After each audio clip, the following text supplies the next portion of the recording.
Good morning. Today I have this Mercedes GLC 250 coupe.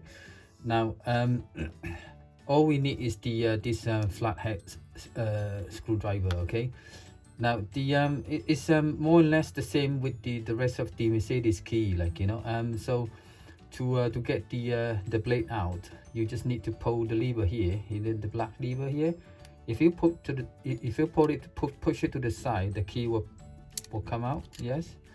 And then if you use the key, yes, to push it in here, the cover will open up. See, cover open up.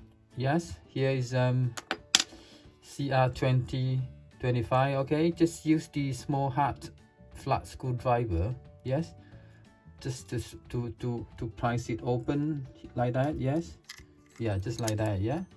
And then replace the battery. Yes, here's the CR new battery. Put it in this end going first, press it down, and then put the cover on like that. Going, yes, just press it down, and then that's it. Put the blade back on.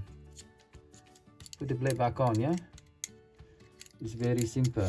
Yes, it's all done. Okay, this is a GLC 250 coupe. Yeah. Thank you very much. Thank you.